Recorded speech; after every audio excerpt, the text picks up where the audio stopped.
Harry Potter addicts first. I'm Harry Potter.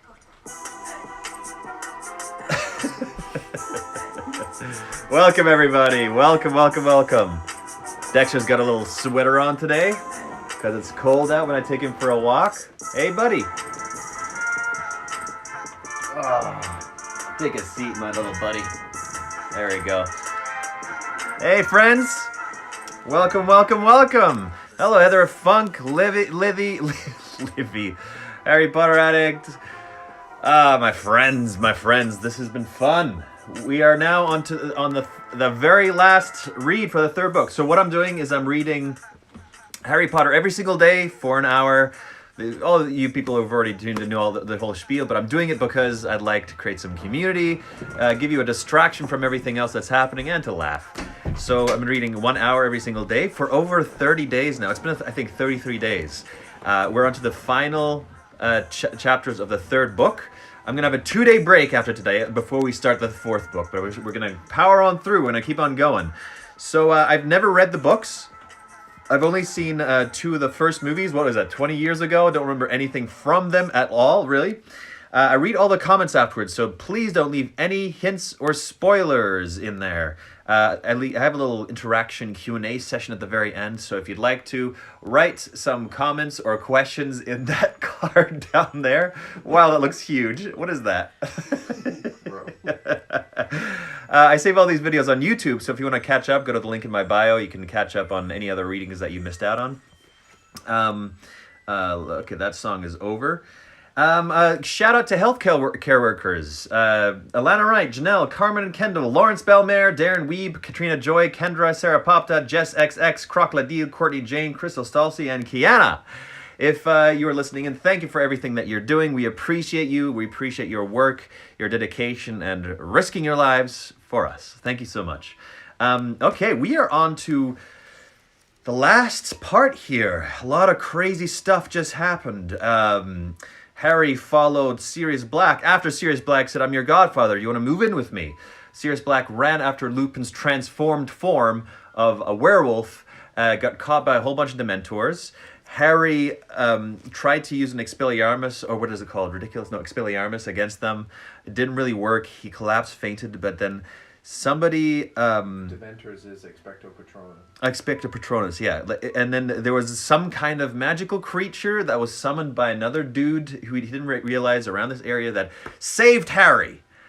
So, oh yeah, and also somebody created a drinking game. Check out my profile. Somebody created a drinking game around this whole thing. It's pretty funny.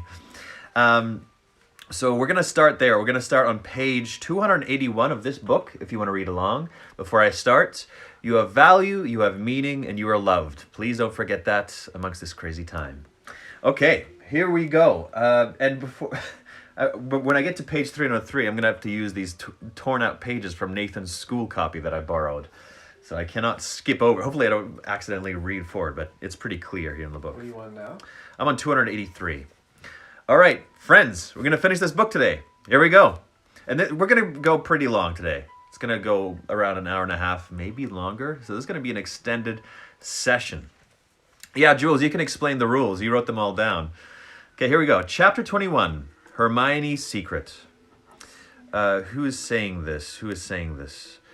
It doesn't say who's saying this, so I'm just going to have to make up the voices. Shocking business. Shocking. Miracle none of them died. Never heard the like. By thunder, it was lucky you were there, Snape. Thank you. Oh, okay, that's Minister. Thank you, Minister. That was Snape?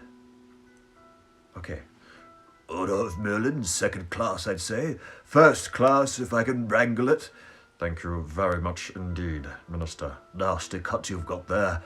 Black's work, I suppose. As a matter of fact, it was Potter, Weasley, and Granger, Minister. No! Black had bewitched them. I saw it immediately. I can fundus charm to judge by their behavior. They seemed to think there was a possibility he was innocent. They weren't responsible for their actions. On the other hand, their interference might have permitted Black to escape. They obviously thought they were going to catch Black single-handed. They've got away with a great deal before now. I'm afraid it's given them a rather high opinion of themselves. And of course, Potter has always been allowed an extraordinary amount of license by the headmaster. Well, Snape, Harry Potter, we've all got a bit of a blind spot where he's concerned. And yet, is it good for him to be given so much special treatment? Personally, I try to treat him like any other student, and any other student would be suspended, at the very least, for leading his friends into such danger. Consider, Minister, against all school rules, after all the precautions put in place for his protection, out of bounds, at night, consorting with a werewolf and a murderer, and I have reason to believe he has been visiting Hogsmeade illegally too.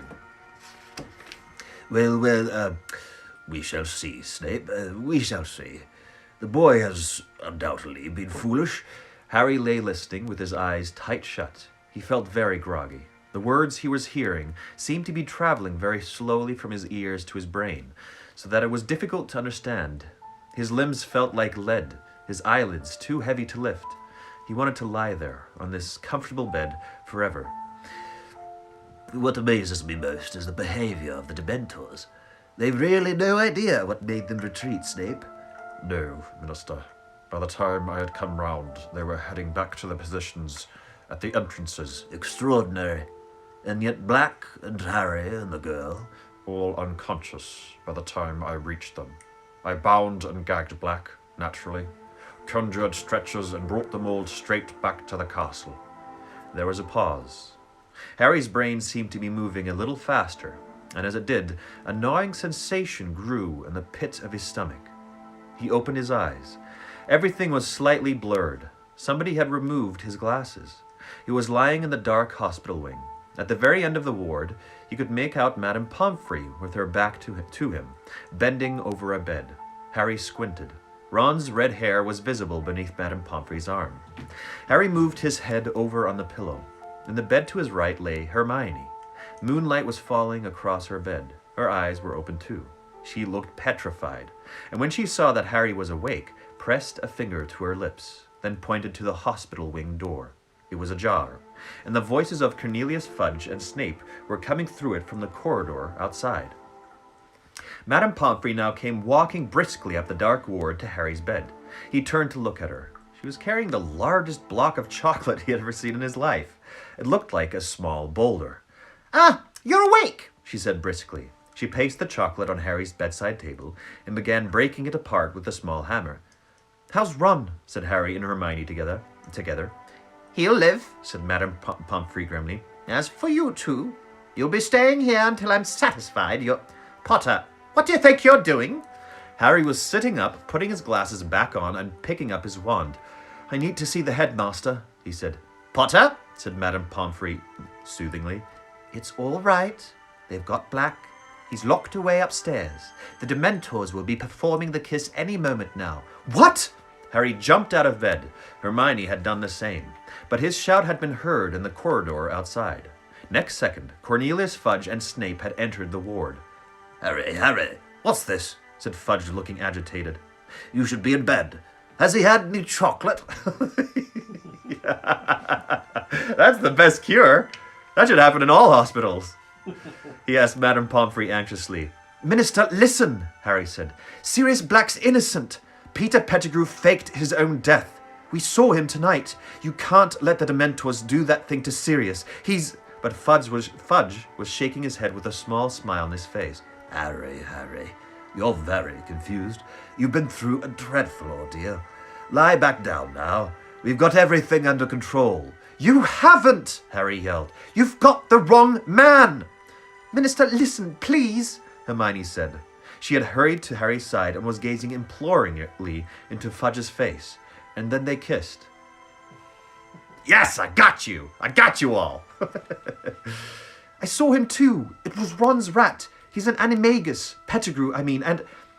You see, Minister, said Snape, confounded, both of them. Black's done a very good job on them. "We're not confounded!" Harry roared.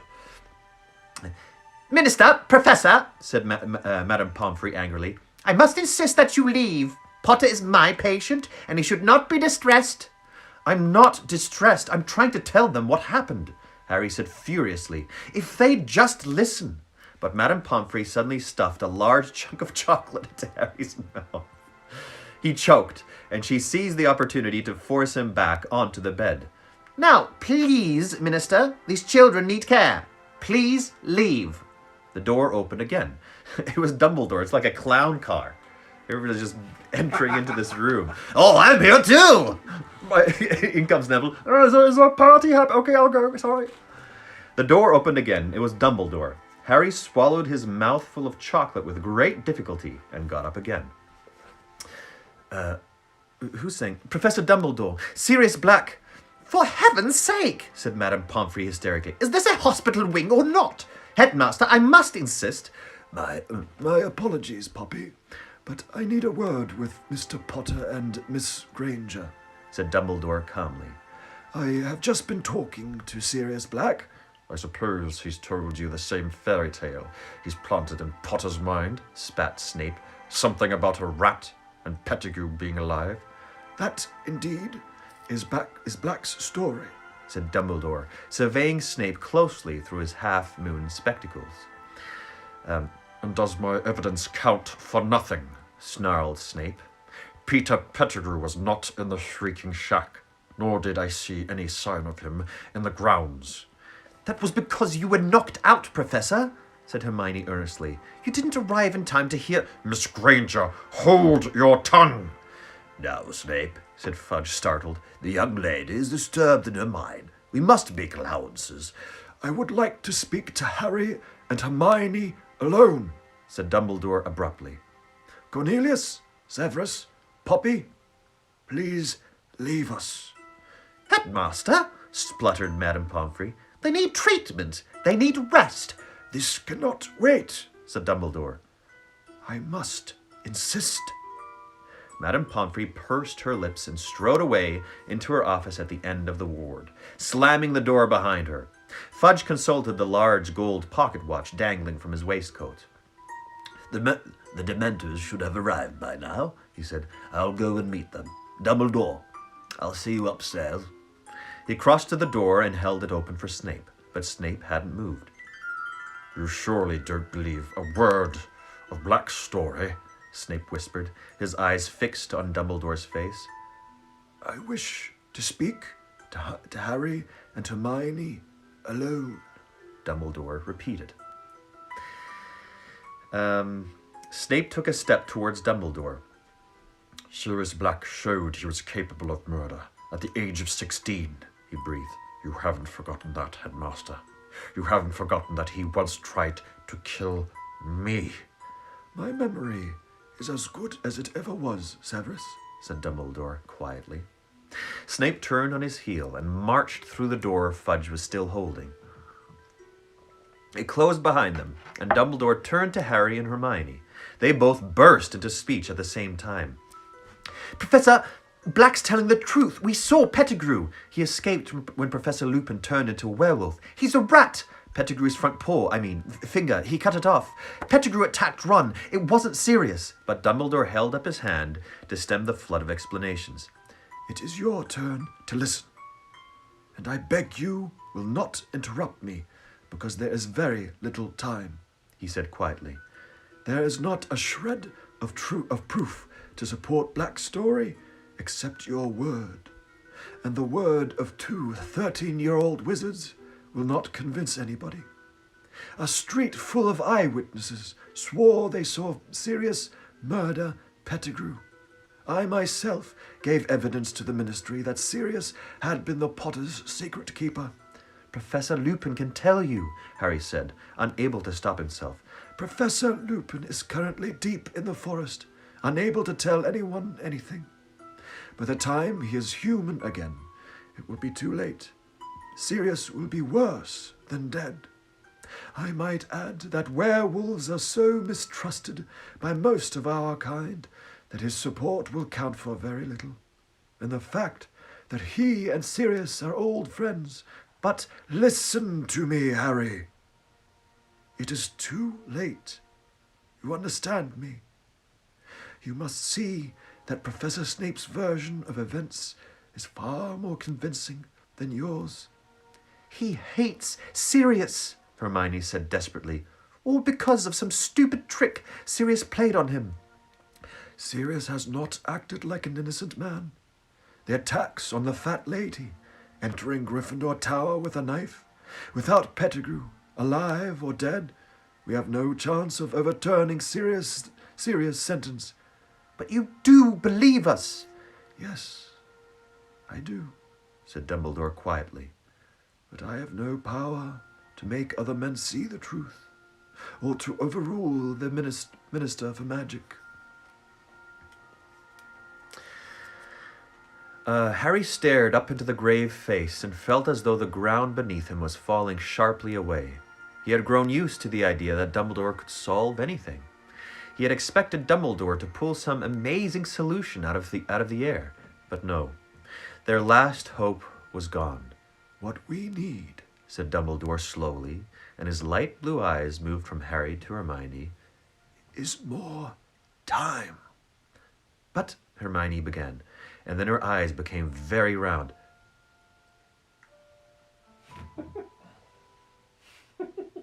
And she passed. She died. Oh! No, pay attention, said Dumbledore, speaking very low and very clearly. Sirius is locked in Professor Flitwick's office on the 7th floor. 13th window from the right of the West Tower. If all goes well, you will be able to save more than one innocent life tonight. But remember this, both of you. You must not be seen. Miss Granger, you know the law. You know what is at stake. You must not be seen. Harry didn't have a clue what was going on. Dumbledore had turned on his heel and looked back as he reached for the door. I'm going to lock you in. It is... He consulted his watch. 5 minutes to midnight. Miss Granger, 3 turns should do it. Good luck. Good luck, Harry repeated, as the door closed behind Dumbledore. 3 turns? What is he talking about? What are we supposed to do? I forgot actually to take the scar off yesterday. So all of yesterday I was walking around with half of a scar on my face. So sometimes I do forget. But Hermione was fumbling with the neck of her robes, pulling from beneath them a very long, very fine gold chain. Harry, come here, she said urgently. Quick! Harry moved towards her, completely bewildered. She was holding the chain out. He saw a tiny, sparkling hourglass hanging from it. Here! She had thrown the chain around his neck, too.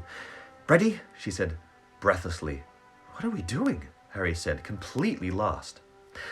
The dark ward dissolved. Harry had the sensation that he was flying very fast backwards. A blur of colors and shapes rushed past him. His ears were pounding. He tried to yell but couldn't hear his own voice. And then he felt solid ground beneath his feet, and everything came into focus again. He was standing next to Hermione in the deserted entrance hall, and a stream of golden sunlight was falling across the paved floor from the open front doors. Wait. Okay, what? Okay, she's got some kind of hourglass, and she's making them zap somewhere else. She says in cahoots with Dumbledore about something. So she zapped them somewhere else. Okay. And a stream of golden sunlight was falling across the pavement floor from the open front doors. He looked wildly around at Hermione, the chain of the hourglass cutting into his neck. Hermione, what? In here! Hermione seized Harry's arm and dragged him across the hall to the door of a broom cupboard. She opened it, pushed him inside amongst the buckets and mops, followed him in, and then they kissed, then slammed the door behind them. What? How? Hermione, what happened? We've gone back in time.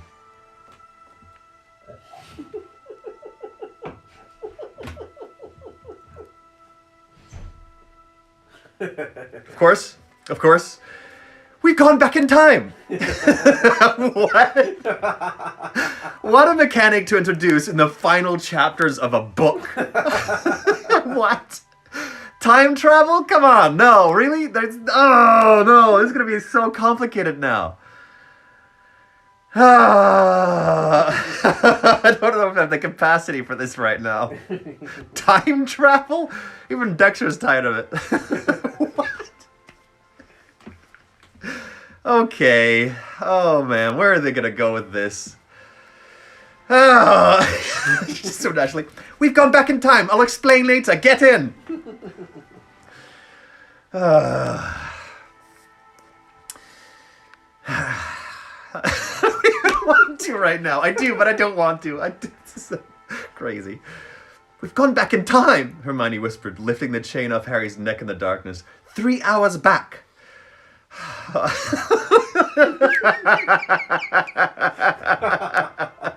Come on. Harry found... This is really funny. Harry found his own leg and gave it a very hard pinch. Harry found his own leg. Where is it? Where's my own leg? Oh, there it is. Better pinch it. Harry found his own leg and gave it a very hard pinch. It hurt a lot, which seemed to rule out the possibility that it was having a very... what did Snash say? Please play the song from Back to the Future right now. Yeah, sorry, that's a really great idea. I'm gonna pause and play this music because that's very true. Back to the Future theme. Good suggestion. Good suggestion.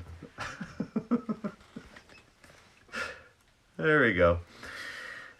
Harry found his own leg and gave it a very hard pinch. It hurt a lot, which seemed to rule out the possibility that I was having a very bizarre dream. But shh, listen, someone's coming. I think it might be us. This is what is happening? Okay. Hermione had her ear pressed against the cupboard door. Footsteps across the hall. Yes, I think it's us going down to Hagrid's. Are you telling me, Harry whispered, that we're here in this cupboard and we're out there too? Yes, said Hermione, her ear still glued to the cupboard door. I'm sure it's us. It doesn't sound like more than 3 people, and we're walking slowly because we're under the invisibility cloak. She broke off, still listening intently. We've gone down the front steps. Hermione sat down on an upturned bucket, looking desperately anxious. Harry wanted a few questions answered. Where did you get that hourglass thing? It's called a time turner, Hermione whispered. And I got it from Professor McGonagall on our first day back. I've been using it all year to get to all my lessons. Oh my gosh, come on. Come on now. Professor McGonagall made me swear I wouldn't tell anyone. She had to write all sorts of letters to the Ministry of Magic so I could have one. Accent for the narrator. No, Peter. Welcome for the first time, but no. She had to tell them that I was a model student and that I'd never, ever use it for anything except my studies. I've been turning it back so I could do hours over again. That's how I've been doing several lessons at once, see? Harry, I don't understand what Dumbledore wants us to do. Why did he tell us to go back 3 hours? How's that going to help Sirius? Harry stared at her shadowy face. There must be something that happened around now he wants us to change, he said slowly. What happened? We were walking down to Hagrid's 3 hours ago. This is 3 hours ago, and we are walking down to Hagrid's, said Hermione. We just heard ourselves leaving. Harry frowned. He felt as though he was screwing up his whole brain in concentration. Yeah, me too, buddy. Who's saying this? Dumbledore just said we could save more than one innocent life. And then it hit him. Hermione, we're going to save Buckbeak.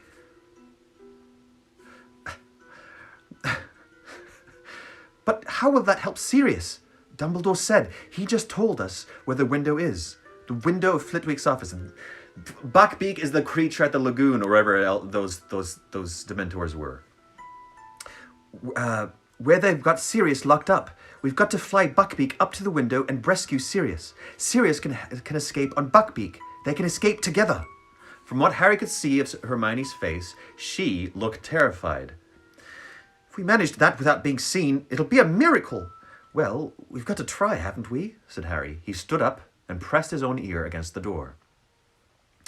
That doesn't sound like anyone's there. Come on, let's go. Harry pushed the cupboard door open.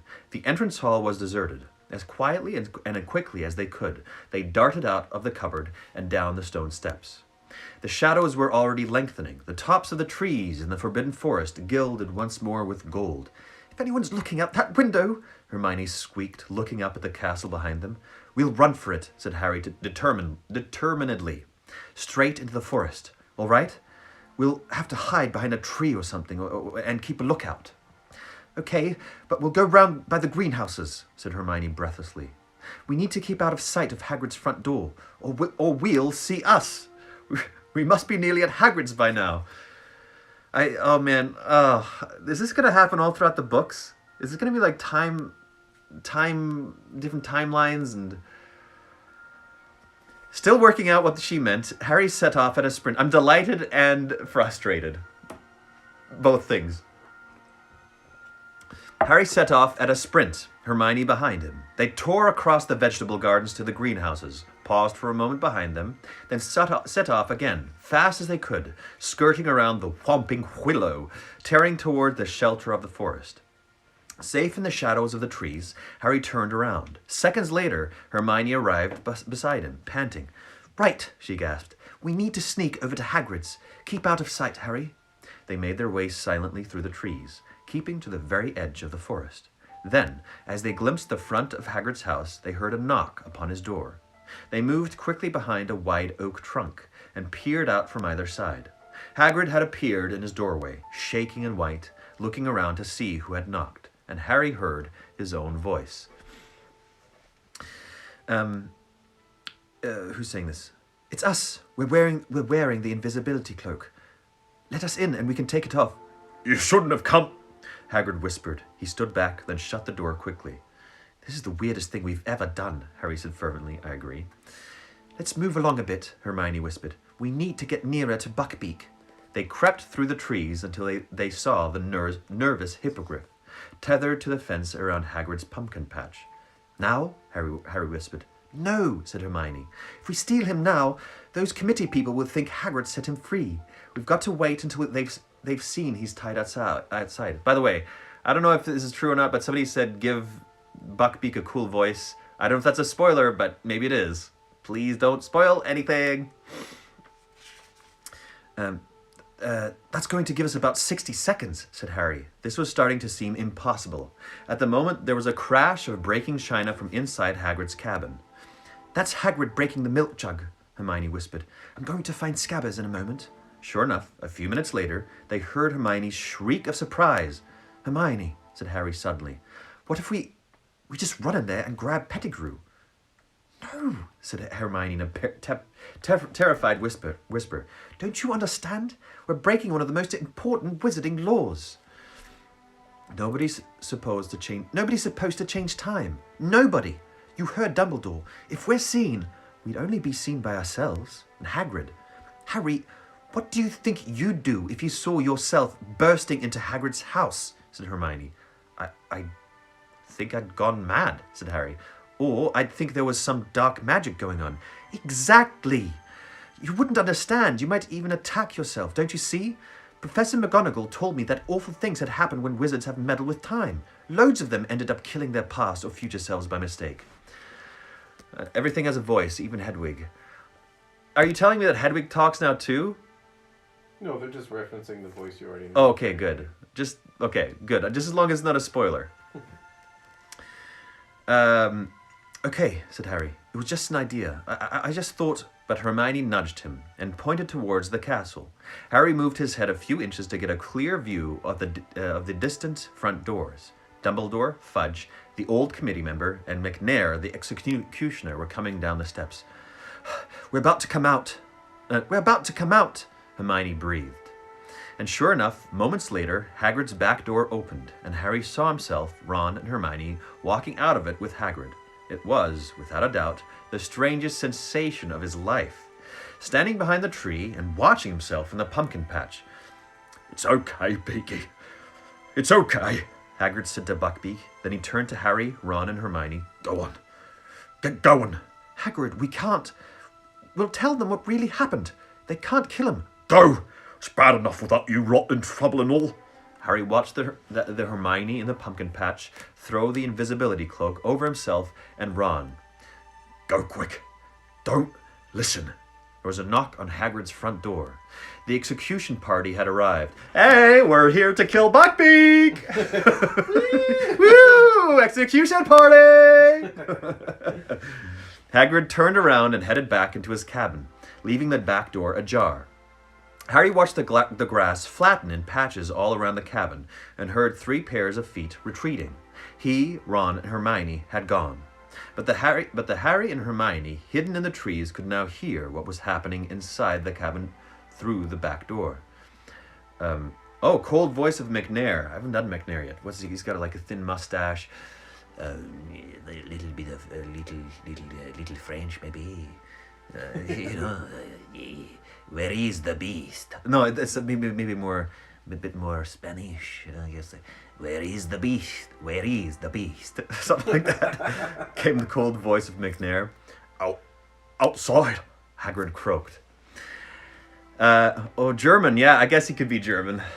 Harry pulled his head out of sight as McNair's face appeared at Hagrid's window, staring out at Buckbeak. Then they heard Fudge.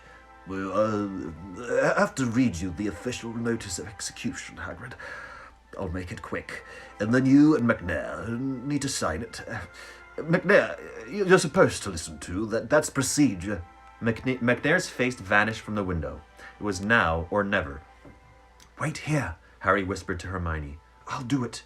As Fudge's voice started again, Harry darted out from behind his tree, vaulted the fence into the pumpkin patch, and approached Buckbeak. It is the decision of the Committee for the Disposal of Dangerous Creatures that the Hippogriff Buckbeak, hereafter called the Condemned, shall be executed on the 6th of June at sundown. Careful not to blink, Harry stared up into Buckbeak's fierce orange eye once more and bowed. Buckbeak sank to his scaly knees and then stood up again. Harry began to fumble with the rope, tying Buckbeak to the fence. Sentenced to execution by beheading, to be carried out by the committee's appointed executioner, Walden McNair. Come on, Buckbeak, Harry muttered. Come on, we're going to help you. Quietly, quietly, as witness below. Hagrid, you sign here. Harry threw all his weight onto the rope, but Buckbeak had dug in his front feet. The committee member. He was very old. Well, let's get this over with, said the reedy voice of the committee member from inside Hagrid's cabin. Hagrid, perhaps it would be better if you stayed inside. No, I want to be with them. I don't want to be alone. Footsteps echoed from within the cabin. Buckbeak, move! Harry hissed. Harry tugged harder on the rope around Buckbeak's neck. The hippogriff began to walk, rustling its wings irritably. They were still 10 feet away from the forest, in plain view of Hagrid's back door. One moment, please, McNair, came Dumbledore's voice. You need to sign too. The footsteps stopped. Harry heaved on the rope. Buckbeak snapped his beak and walked a little faster. Hermione's white face was sticking out from behind a tree. Harry, hurry, she mouthed. Oh, yeah, I thought I read ahead for some reason. Harry could still hear Dumbledore's voice talking from within. The little burp popped up there. Broke into a grudging trot. They'd reached the trees. Quick, quick! Hermione moaned, darting out from behind her tree, seizing the rope too and adding her weight to make Buckbeak move faster. Harry looked over his shoulder. They were now blocked from sight. They couldn't see Hagrid's garden at all. Stop, he whispered to Hermione. They might hear us. Hagrid's back door had opened with a bang. Harry, Hermione, and Buckbeak stood quite still. Even the hippogriff seemed to be listening intently. Silence. Then, Where is it? said the reedy voice of the committee member. Where is the beast? It was tied here. It was tied here. So this is the executioner furiously. The German accent. It was tied here. No, that doesn't. It was tied here. So the executioner furiously. I just saw it. Here, just here. I don't know about that voice. How extraordinary, Said Dumbledore. There was a note of amusement in his voice. He somehow knows. He's back in time, and he somehow knows. Beaky! Said Hagrid huskily. There was a swishing noise and the thud of an axe. The executioner seemed to have swung it into the fence in anger. And then came the howling, and this time they could hear Hagrid's words through the sobs. Gone! Oh, gone! Bless his little beak! He's gone! Must have pulled himself free. Oh, Beaky! You clever boy! Buckbeak started to strain against the rope, trying to get back to Hagrid. Harry and Hermione tightened their grip and dug their heels into the forest floor to stop him. Someone untied him. Someone untied him. The executioner was snarling. We should search the grounds of the forest. McNair, if Buckbeak has indeed been stolen, do you really think the thief will have led him away on foot? Said Dumbledore, still sounding amused. Search the skies, if you will. Hagrid, I could do with a cup of tea, or a large brandy. Of course, Professor, said Hagrid, who sounded weak with happiness. Come in, come in. Harry and Hermione listened closely. They heard footsteps, the soft cursing of the executioner, the snap of the door, and then silence one more. Yes, they saved him. They saved Buckbeak. Oh, that's a good writing, like, a story technique. You feel so sad about Buckbeak and Hagrid, and then they're like, "We saved them anyways. You can feel happy again." It's good. Now what? Whispered Harry, looking around. We'll have to hide in here, said Hermione, who looked very shaken. We need to wait until they've gone back to the castle. Then we wait until it's safe to fly Buckbeak up to Sirius Window. He won't be there for another couple hours. Oh, this is going to be difficult. She looked nervously over her shoulder into the depths of the forest. The sun was setting now. We're going to have to move, said Harry, thinking hard. We've got to be able to see the Whomping Willow, or we won't know what's going on. Okay, said Hermione, getting a firmer grip on Buckbeak's rope. We've got to get out of sight, Harry. Remember. They moved around the edge of the forest, darkness falling thickly around them, until they were hidden behind a clump of trees through which they could make out the willow. There's Ron, said Harry suddenly. A dark figure was sprinting across the lawn, and its shout echoed through the still night air. Get away from him! Get away! Scabbers, come here! And then they saw two more figures materialize out of nowhere. Harry watched himself and Hermione chasing after Ron. Then he saw Ron dive. Gotcha! Get off, you stinking cat! They're serious, said Harry. The great shape of the dog had bounded out from the roots of the willow. They saw him bowl Harry over, then seize Ron. Looks even worse from here, doesn't it? Actually, just a second. Why did Sirius choke Harry inside that haunted house there? At one point, he choked Harry and said, I've been waiting for this. Why did he say that? And if it's a spoiler, don't answer it. Let me find out, but if it's not, whatever. If it's just this thing that I oversaw.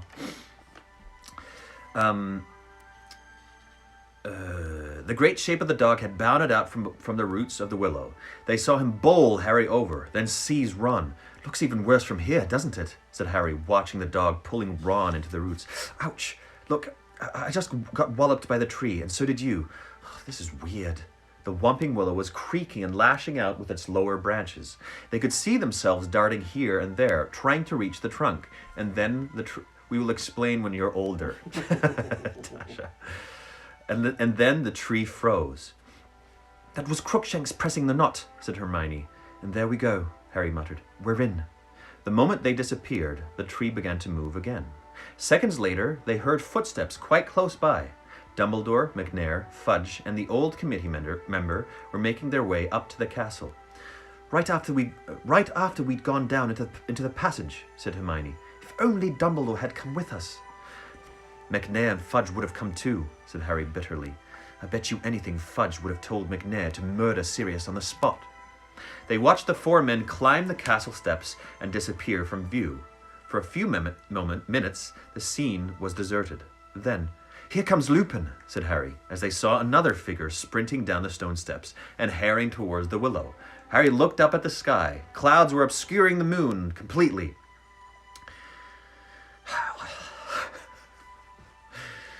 They watched Lupin seize a broken branch from the ground and prod the knot on the trunk. The tree stopped fighting, and Lupin, too, disappeared into the gap in its roots.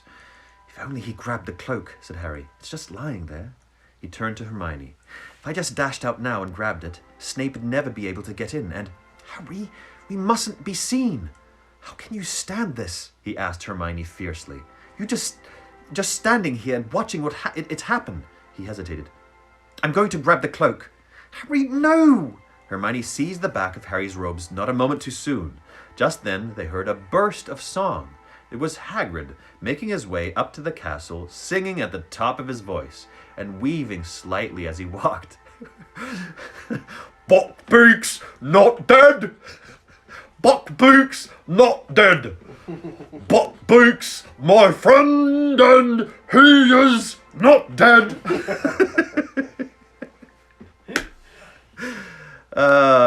A large bottle was swinging from his hands. A little drug Hagrid.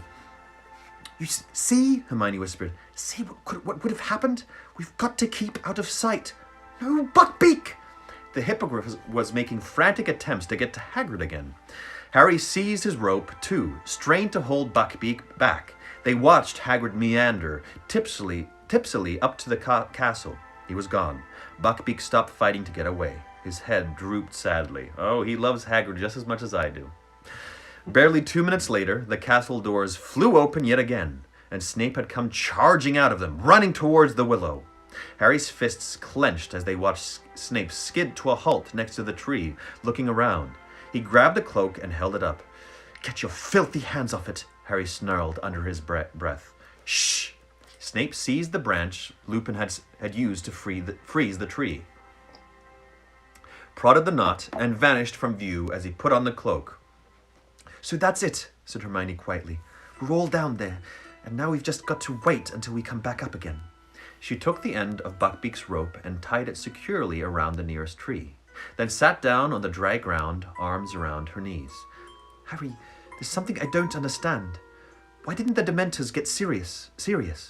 I remember them coming, and then I think I passed out. There were so many of them." Harry sat down too.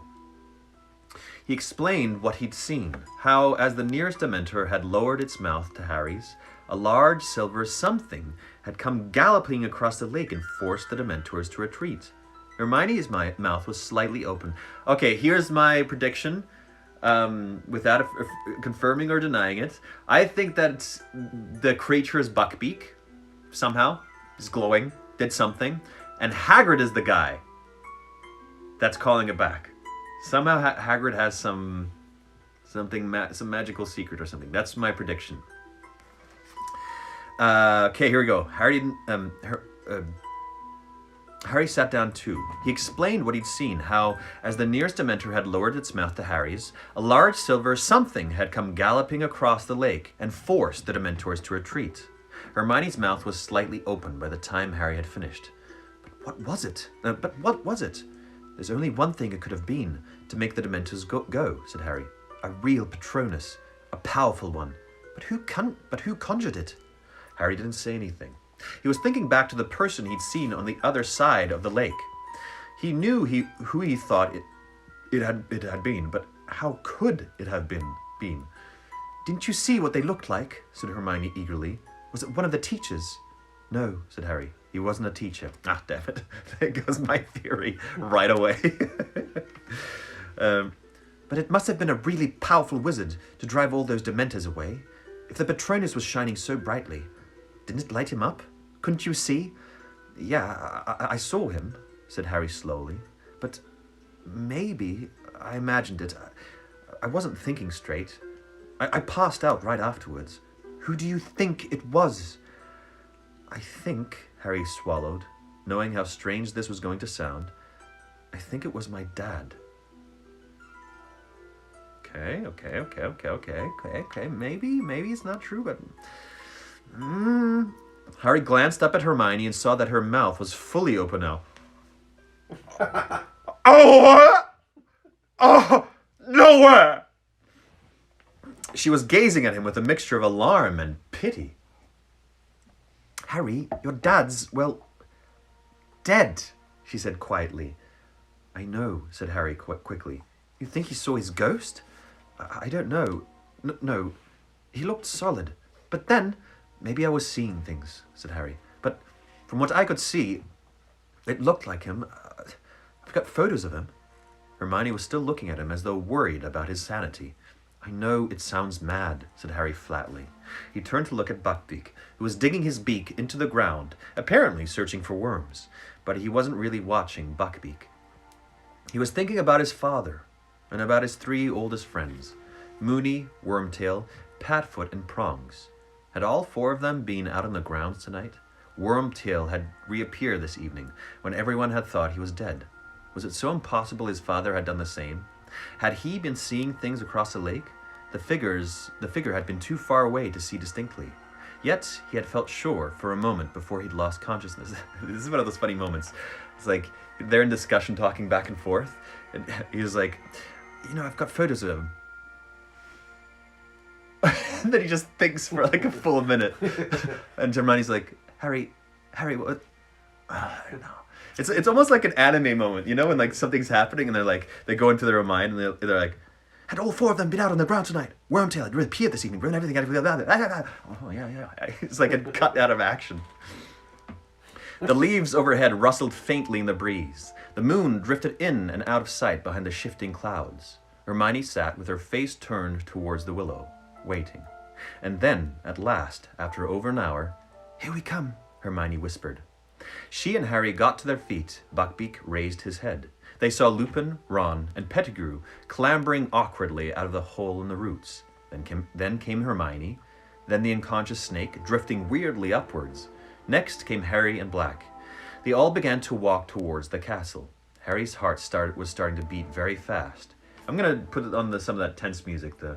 It's probably something epic coming up. Let's see here. It's that 800% slowed down theme. I love it. At certain times it's weird, but mostly it works. Harry's heart was starting to beat very fast. He glanced up at the sky. Any moment now, that cloud was going to move aside and show the moon.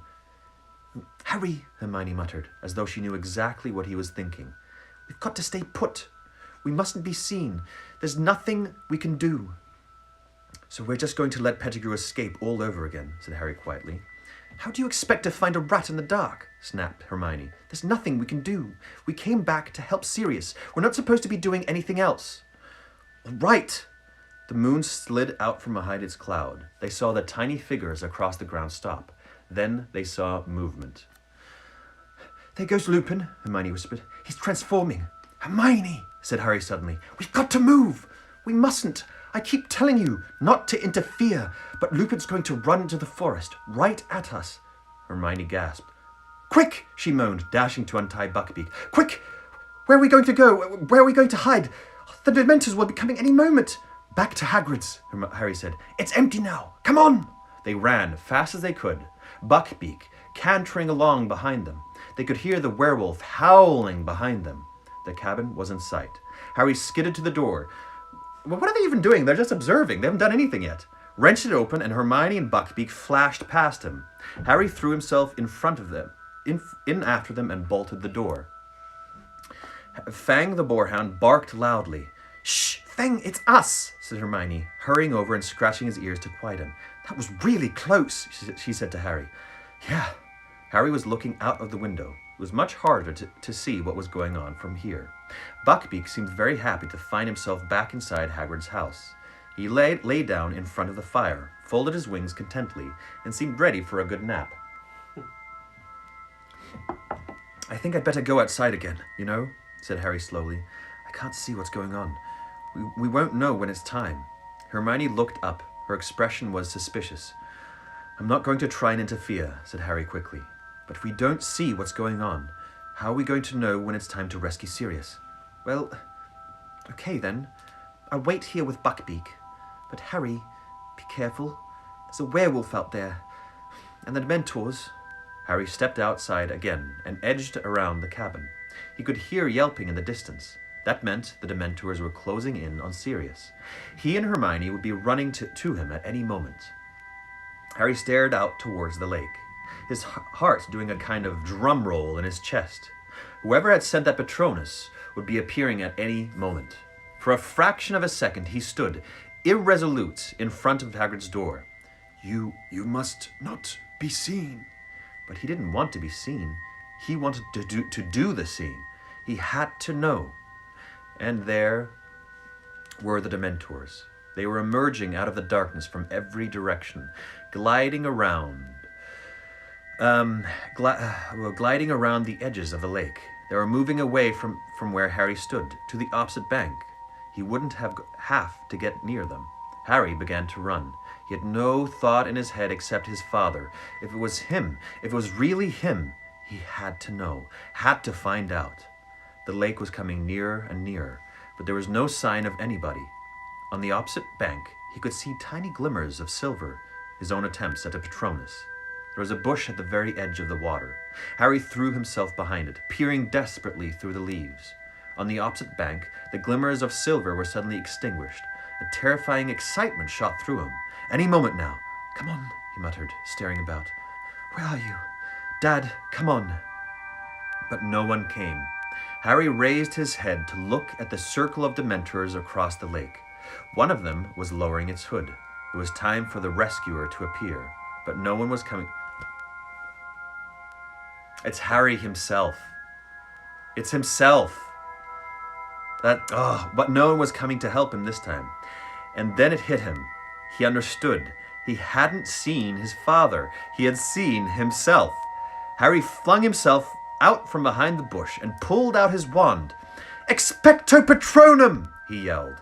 And out of the end of his wand burst, not a shapeless cloud of mist, but a blinding, dazzling silver animal. He screwed up his eyes, trying to see what it was.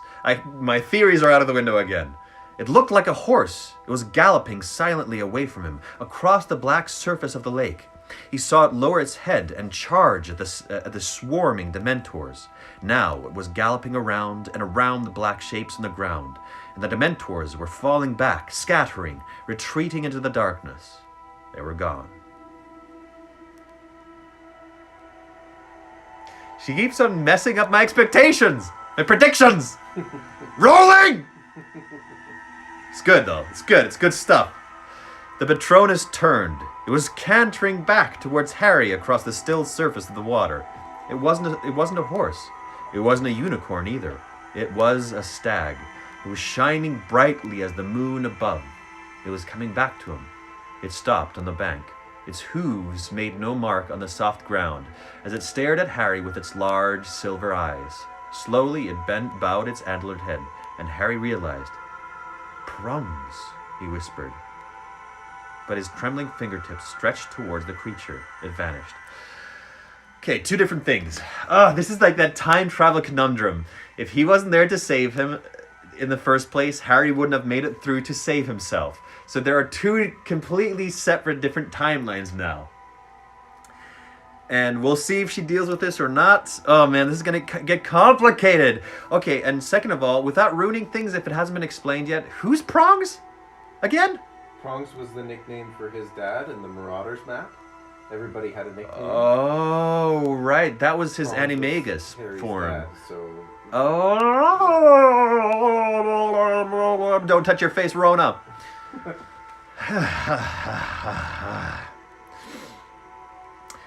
Okay, Harry stood there, hands still outstretched. Then, with a great leap of his heart, we're getting close to an hour being finished. We still got about 20 pages left, so it's going to take another while. Who knows? We've only got another hour and a half. Everybody, I'm just going to read the questions that popped up here because I cannot read them because they disappear once we start a new stream. Instagram only lets me go for 60 minutes, and then I have to start a new stream. So I'm just going to answer these questions before we continue. Can you draw a Dementor? I want to see your interpretation. Yeah, sure. I think it's gonna be pretty close to the Tolkien hooded figures, I think. How excited are you for the 4th book? I'm pretty excited. I think it's going to be pretty fun. Yeah. Harry Potter Addict. Which book is your favorite so far? Sorcerer's Stone. This one. This is my favorite book. The most intricate, the darkest one, the most interesting characters, interesting revelations for sure. This one. Ruben Nitz. What are the pros and cons of Dumbledore versus Gandalf? Okay. Well, Gandalf, he's grumpier. Gandalf is way grumpier. He's more moody, I think. Way more moody. He's very, very generous. He's very loving. Same as Dumbledore. They are similar. You know they're similar too. Dumbledore, I think he's more willing to explain. Those are the thoughts I have around that now. Have you considered narrating audiobooks as a side hustle? I have, and I think I might get into that hustle. I think I might, especially during these times. I'm looking more into online stuff for the first thing, then I'll look into that. I've got some plans on how to make money amongst all my jobs disappearing. Okay, I'm going to log off and then log right back on. Okay? 10 seconds from now. And Mark's being a weirdo. Okay, see you in a second. So 303 is going to happen in a second. Yeah. Okay, I'm going to wait for everybody to come back online. Join us again. Got my little sorting hat. Mark made this out of, what's it called again? Polymer clay. Polymer clay. Mark made this sorting hat out of polymer clay. He makes a lot of miniature things. He does earrings. He does different things. It's pretty cool. Good job, Mark. Thanks, man. Pretty cool. Man, this is good. I mean, it's good. It's fun and it's frustrating too. Frustrating in a good way. You know that kind of tension where you're like, oh, now we got to deal with this. That kind of thing. Not like I'm actually not liking it. I am liking it. It just introduces such a huge another element, a huge element to kind of rack with your brain. 82 people logged in. It's very fun. Okay, everybody's back. Let's keep going, shall we? Where are we? Okay, yeah, his dad's animagus, Prongs, came back. Harry stood there, hands still outstretched. Then, with a great leap of his heart, he heard hooves behind him. He whirled around and saw Hermione dashing towards him, dragging Buckbeak behind her. "What did you do?" she said fiercely. "You said you were only going to keep a lookout." "I just saved our lives," said Harry. "Get behind here, behind this bush. I'll explain." Hermione listened to what had just happened with her mouth open yet again. "Did anyone see you?" "Yes, haven't you been listening? I saw me, but I thought I was my dad. It's okay." "Harry, I can't believe it. You conjured up a Patronus that drove away all those Dementors. That's very, very advanced magic." "I knew I could do it this time," said Harry, "because I'd already done it. Does that make sense?" "I don't know." "Harry, look at Snape!" Together they peered around the bush at the other bank. Snape had regained consciousness. He was conjuring up stretchers and lifting the limp forms of Harry, Hermione, and Black onto them. A fourth stretcher, no doubt bearing Ron, was already floating at his side. Then, wand held out in front of him, he moved them away towards the castle. You know, Snape, he's a big douche. He's a jerk. You know? Big douche jerk. But, I don't think he's a bad person. He's hurt. He's a hurt individual. Just takes it out on other people. Or at least the people he doesn't like. "Right, it's nearly time," said Hermione tensely, looking at her watch. "We've got about 45 minutes until Dumbledore locks the door to the hospital wing. We've got to rescue Sirius and get back into the ward before anybody realizes we're missing." They waited, watching the moving clouds reflected in the lake, while the bush next to them whispered in the breeze, "Hey guys, can you just get out of here? This is my home. Hey guys, just get out of my body because I'd like to sleep." Buckbeak, bored, was ferreting for worms again. "Do you reckon he's up there yet?" said Harry, checking his watch. He looked up at the castle and began counting. See, even this one is falling out. When counting the windows to the right of the west tower. "Look," Hermione whispered. "Who's that? Someone's coming back out of the castle." Harry stared through the darkness. The man was hurrying across the grounds toward... 7. It's 7. Hey, oh, healthcare workers, you are the best. You are the best. You. Elena Wright, Janelle, Carmen Kendall, Lawrence Belmare, Darren Weave, Katrina Joy, Kendra, Sarah Popta, Jess XX, Crocodile, Courtney Jane, Crystal Celsi, Kiana. Thank you so much for what you do. You rock. You rock my world. You rock my world. You know you do. Okay. Thank you so much. Let's keep going. Okay. Look, Hermione whispered. Who's that? Someone's coming back out of the castle. Harry stared through the darkness. The man was hurrying across the grounds towards one of the entrances. Something shining glinted in his belt. McNair, said Harry. The executioner. He's gone to get the Dementors. This is it, Hermione. Hermione put her hands on Buckbeak's back, and Harry gave her a leg up. Then he placed his foot on one of the lower branches of the bush and climbed up in front of her. He pulled Buckbeak's rope back over his neck and tied it to the other side of his collar like reins. Ready? He whispered to Hermione. You'd better hold on to me. He nudged Buckbeak's sides with his heels. Buckbeak soared straight into the dark air. Harry gripped his flanks with his knees, feeling the great wings rising powerfully beneath them. Hermione was holding Harry very tightly around the waist. He could hear her muttering, Oh no, oh, I don't like this. Oh, I really don't like this. I'm her. I hate heights. I'm actually petrified of heights. Whenever I go across, any of those bridges in North Van or anywhere else, everybody laughs at me because I literally look like a very frail old man trying to cross these bridges. Terrified of heights. Harry urged Buckbeak forwards. They were gliding quietly towards the upper floors of the castle. Harry pulled hard on the left-hand side of the rope, and Buckbeak turned. Harry was trying to count the windows flashing past. Whoa, he said, pulling backwards as hard as he could. Buckbeak slowed down, and they found themselves at a stop, unless you counted the fact they were kept rising up and down several feet as he beat his wings to remain airborne. He's there, Harry said, spotting Sirius as they rose up beside the window. He reached out, and as Buckbeak's wings fell, was able to tap sharply on the glass. Black looked up. Harry saw his jaw drop. He leapt from his chair, hurried to the window, and tried to open it, but it was locked. Stand back, Hermione called to him, and she took out her wand, still gripping the back of Harry's robes with her left hand. Alohomora! The window sprang open. How?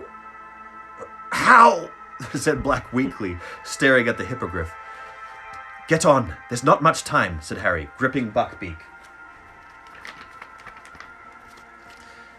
firmly on either side. I feel like I'm in an audition now. Either side of his sleek neck to hold him steady. You've got to get out of here. The Dementors are coming. McNair's gone to get them. Black placed a hand on either side of the window frame and heaved his head and shoulders out of it. It was very lucky he was so thin. In seconds, he had managed to fling one leg over Buckbeak's back and pull himself onto the hippogriff behind Hermione. Okay, Buckbeak, up, said Harry, shaking the rope. Up to the tower. Come on. The hippogriff gave one sweep of its mighty wings, and they were soaring upwards again.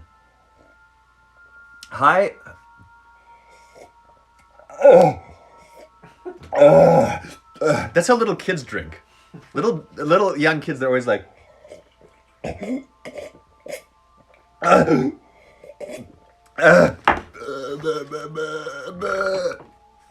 He had managed to fling one. Okay, the hippogriff gave one sweep of its mighty wings, and they were soaring upwards again. High as the top of the West Tower, Buckbeak landed with a clatter on the battlements, and Harry and Hermione slid off him at once. Sirius, you'd better go quick, Harry panted. They'll reach Flitwick's office at any moment. They'll find out you've gone. Buckbeak pawed the ground, tossing his sharp head. What happened to the other boy? Run, said Sirius urgently. He's going to be okay. He's still out of it, but Madame Pomfrey says she'll be able to make him better. Quick, go! But Black was still staring down at Harry. How can I ever thank? Go! Go! Harry and Hermione shouted together. Black wheeled Buckbeak around, facing the open sky. We'll see each other again, he said. You are truly your father's son, Harry. He squeezed Buckbeak's side with his heels. Harry and Hermione jumped back as the enormous wings rose once more. The hippogriff took off into the air. He and his rider became smaller and smaller as Harry gazed after them. Then a cloud drifted across the moon. They were gone. Okay. Oh my gosh. It was so awkward. Chapter 20. Old Owl Post again. I'm going to ask you a question now. I ask questions every once in a while. What's the best quality a person can have? And be specific with it. Not just be like, they're nice. What's the best quality a person can have? Harry! Hermione was tugging at his sleeve, staring at her watch. We've got exactly 10 minutes to get back down to the hospital wing without anybody seeing us, before Dumbledore locks the door. Okay, said Harry, wrenching his gaze from the sky. Let's go. They slipped through the doorway behind them, and down a tightly spiraling stone staircase. As they reached the bottom of it, they heard voices. They flattened themselves against the wall and listened. It sounded like Fudge and Snape. They were walking quickly along the corridor at the foot of the staircase. Only hope Dumbledore's not going to make difficulties, Snape was saying. The kiss will be performed immediately. Who's saying this? Fudge is, as soon as McNair returns with the Dementors, this whole black affair has been highly embarrassing. I can't tell you how much I'm looking forward to informing the Daily Prophet. We've got him at last. I dare say they want to interview you, Snape. And once young Harry is back in his right mind, I expect he'll want to tell the Prophet exactly how you saved him. Harry clenched his teeth. He caught a glimpse of Snape's smirk as he and Fudge passed Harry and Hermione's hiding place. Their footsteps died away. Harry and Hermione waited a few moments to make sure they'd really gone, then started to run in the opposite direction. Down one staircase, then another, along a new corridor, then they heard a crackling ahead. Peeves! Cackling ahead. Peeves! Harry muttered, grabbing Hermione's wrist. In here! They tore into a deserted classroom to their left, just in time. Peeves seemed to be bouncing along the corridor in tearing spirals, laughing his head off. Oh, he's horrible, whispered Hermione, her ear to the door. I bet he's all excited because the Dementors are going to finish Sirius. She checked her watch. Okay. 3 minutes, Harry. They waited until Peeves' gloating voice had faded into the distance, then slid back out of the room and broke into a run again. Harry, what'll happen if we don't get it back inside before Dumbledore locks the door? No, Hermione, what will happen if we don't get back inside before Dumbledore locks the door? Harry panted. I don't want to think about it, Hermione moaned, checking her watch again. 1 minute. They'd reached the end of the corridor with the hospital wing entrance. Okay, I can hear Dumbledore, said Hermione tensely. Come on, Harry. They crept up. He's been sleeping a lot. Holy. Hey, buddy. You okay? Hey? Yeah. Damn, John, give us a break. They crept along the corridor. The door opened. Dumbledore's back appeared. I'm going to lock you in, they heard him saying. It is 5 minutes to midnight, Miss Granger. 3 turns should do it. Good luck. Dumbledore backed out of the room, closed the door, and took his wand to magically lock it. Panicked, Harry and Hermione ran forwards. Dumbledore looked up, and a wild smile appeared under the long silver mustache. Well, he said quietly. We did it, said Harry breathlessly. Sirius has gone. On Buckbeak. Dumbledore beamed at them. Well done. I think. He listened intensely for any sound within the hospital wing. Yes, I think you've gone too. Get inside. I'll lock you in. Harry and Hermione slipped back inside the dormitory. It was empty except for Ron, who was still lying motionless in the end bed. As a lock clicked behind them, Harry and Hermione crept back to their own beds, Hermione tucking the time turner back under her robes. Next moment, Madame Pomfrey had come striding back out of her office. Did I hear the headmaster leaving? Am I allowed to look after my patients now? She was in a very bad mood. Harry and Hermione thought it best to accept their chocolate quietly. Madame Pomfrey stood over them, making sure they ate it. But Harry could hardly swallow. He and Hermione were waiting, listening, their nerves jangling. And then, as they both took a fourth piece of chocolate from Madame Pomfrey, they heard a distant roar of fury echoing from somewhere above them. "What was that?" said Madame Pomfrey in alarm. Now they could hear angry voices, growing louder and louder. Madame Pomfrey was staring at the door. "Really, they'll wake everybody up!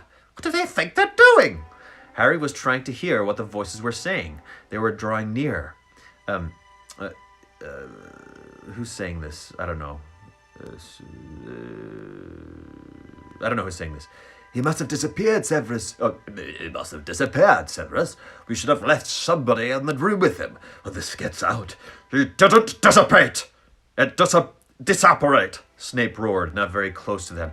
You can't apparate or disapparate inside this castle. This has something to do with Potter. Severus, be reasonable. Harry has been locked up. Bam! The door of the hospital wing burst open. Fudge, Snape, and Dumbledore came striding into the ward. Dumbledore alone looked calm. Indeed, he looked as though he was quite enjoying himself. Fudge appeared angry, but Snape was beside himself. Out with it, Potter! He bellowed. What did you do? "Professor Snape!" shrieked Madame Pomfrey. "Control yourself!" See here, Snape, be reasonable, said Fudge. This door has been locked. We just saw. They helped him escape it, I know it. Snape howled, pointing at Harry and Hermione. His face was twisted. Spit was flying from his mouth. Calm down, man, barked Fudge. You're talking nonsense. You don't know Potter, shrieked Snape. He did it. He did it. I know he did it. That will do, Severus, said Dumbledore quietly. Think about what you're saying. This door has been locked since I left the ward 10 minutes ago. Madame Pomfrey, have these students left their beds? Of course. No. Of course not, said Madame Pomfrey, bristling. I've been with them ever since... sorry, they're all getting mixed up. I've been with them ever since they left. Well, there you have it, Severus, said Dumbledore calmly. Unless you are suggesting that Harry and Hermione are able to be in two places at once. I'm afraid I don't see any point in troubling them further. Evan, yes. He's the only voice where he's like, I know that everybody says he was like iconic in that role. That's the only one where I have seen a clip or two and his voice has influenced that. So that's the only voice where I'm actually like gearing at after the movie. Everything else, I've been going after like what the book describes or adjectives people are giving me around the book. So Snape's the only one where I'm like, oh yeah, his voice is kind of stuck in here from whatever clip I've seen. Snape stood there, seething, staring from Fudge, who looked thoroughly shocked at his behavior, to Dumbledore, whose eyes were twinkling behind his glasses. Snape whirled about, robes swishing behind him, and stormed out of the ward. Fellow seems quite unbalanced, said Fudge, staring after him. I'd watch out for him if I were you, Dumbledore. Oh, he's not unbalanced, said Dumbledore quietly. He's just suffered a severe disappointment. He's not the only one, puffed Fudge. The Daily Prophet's going to have a field day. We had black corn and these slipped through our fingers yet again. All it needs now is for the story of that hippogriff's escape to get out, and I'll be a laughingstock. Well, I'd better go and notify the ministry. And the Dementors, said Dumbledore. They'll be removed from the school, I trust. Oh, yes, I'll have to go, said Fudge, running his fingers distractedly through his hair. Never dreamed they'd attempt to administer the kiss on an innocent boy. Completely out of control. No, I'll have them packed off to Azkaban tonight. Perhaps we should think about dragons at the school entrance. Hagrid would like that, said Dumbledore, with a swift smile at Harry and Hermione. As he and Fudge left the dormitory, Madame Pomfrey hurried to the door and locked it again. Muttering angrily to herself, she headed back to her office. There was a low moan from the other end of the ward. Ron had woken up. They could see him sitting up, rubbing his head, looking around. What happened? He groaned. Harry, why are we in here? Where's Sirius? Where's Lupin? What's going on? Harry and Hermione looked at each other. You explain, said Harry, helping himself to more chocolate. A little reading break. Okay, here's a bigger question. And this is not like a fun one, but I'm interested. How do you think you uniquely, like who you are, with your characters, with your skills, etc., how do you think you uniquely can help the world or other people?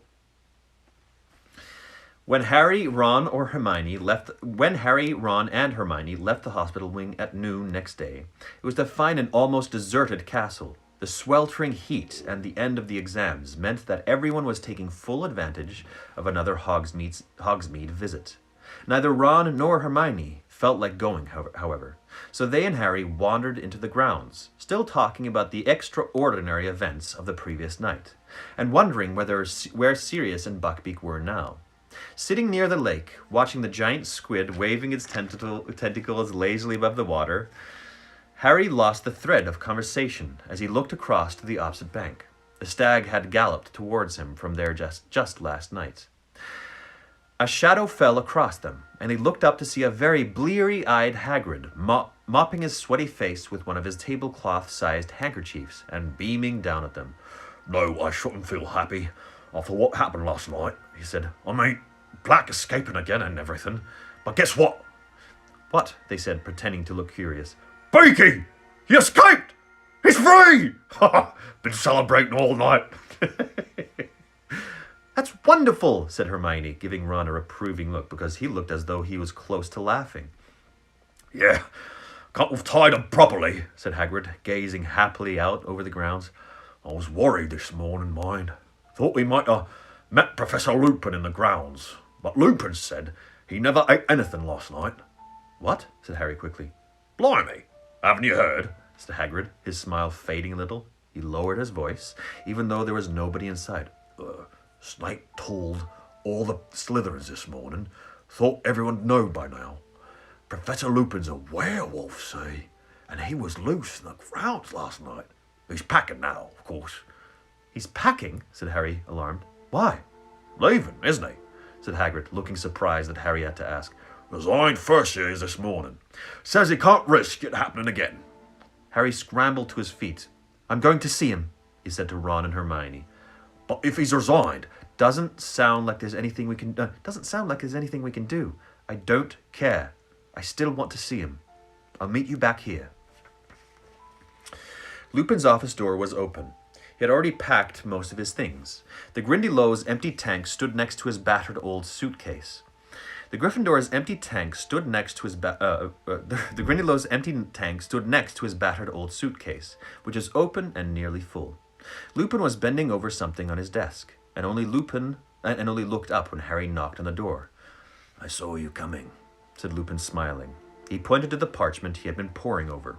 It was the Marauder's map. I just saw Hagrid, said Harry, and he said you'd resigned. It's not true, is it? I'm afraid it is, said Lupin. He started opening his desk drawers and taking out the contents. Why? Said Harry. The Ministry of Magic don't think you were helping Sirius, do they? Lupin crossed to the door and closed it behind Harry. No, Professor Dumbledore managed to... No, Professor Dumbledore managed to convince Fudge that I was trying to save your lives. He sighed.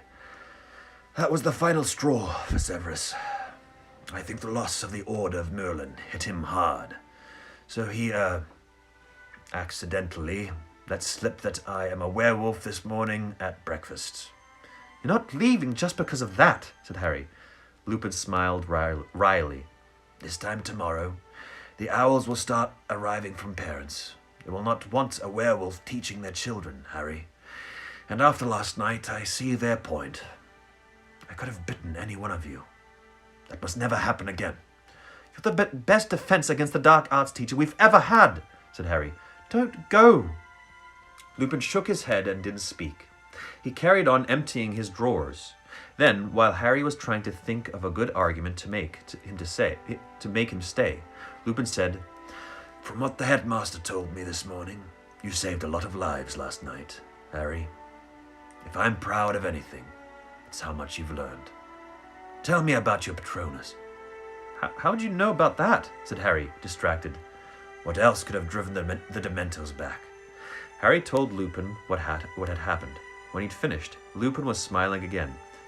Yes, your father was always a stag when he transformed, he said. You guessed right. That's why we called him Prongs. Lupin threw his last few books into the case, closed the desk drawers, and turned to Harry. Here, I brought this from the Shrieking Shack last night, he said, handing Harry back the invisibility cloak. and He hesitated, then held out the Marauder's map too. I'm no longer your teacher, Then held up. so I don't feel guilty about giving you this back as well. It's no use to me, and I dare say Ron and Hermione will find uses for it. Harry took the map and grinned. You told me Moony, Wormtail, Padfoot, and Prongs would have wanted to lure me out of the school. You said they'd have thought it was funny. And so we would have done, said Lupin, now reaching down to close his case. I have no hesitation in saying that James would have been highly disappointed if his son had never found any of the secret passages out of the castle. There was a knock on the door. Harry hastily stuffed the Marauder's map and the invisibility cloak into his pocket.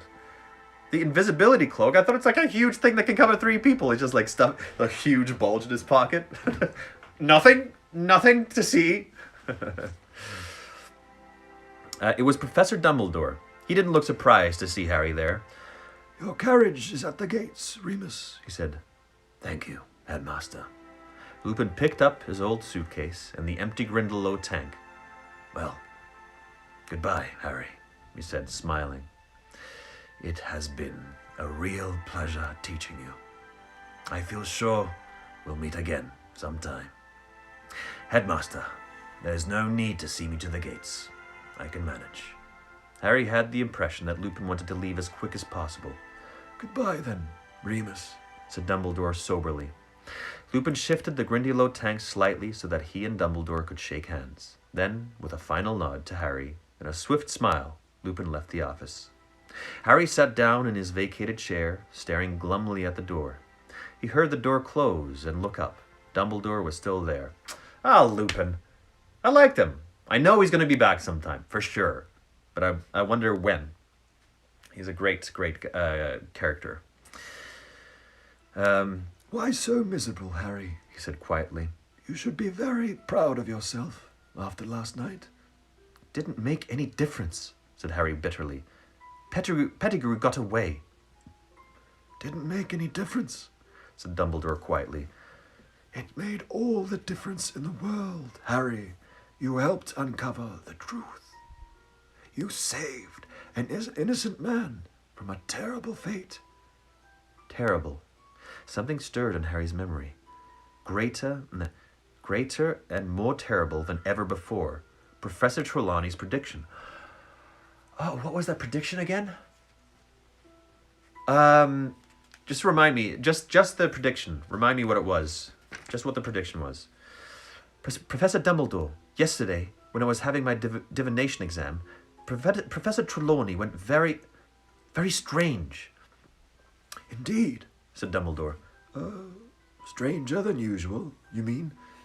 Yes, her voice went all deep and her eyes rolled, and she said Voldemort's servant was going to set out to return to him before midnight.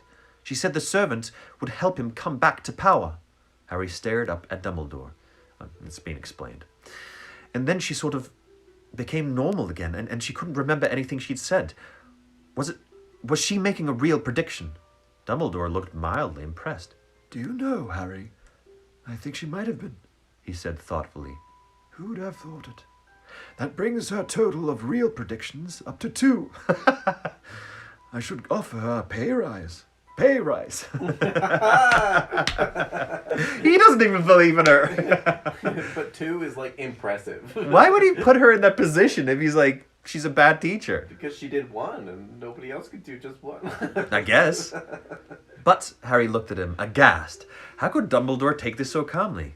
But I stopped Sirius and Professor Lupin killing Pettigrew. That makes it my fault if Voldemort comes back.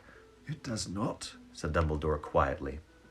Harry, hasn't your experience with the Time Turner taught you anything, Harry?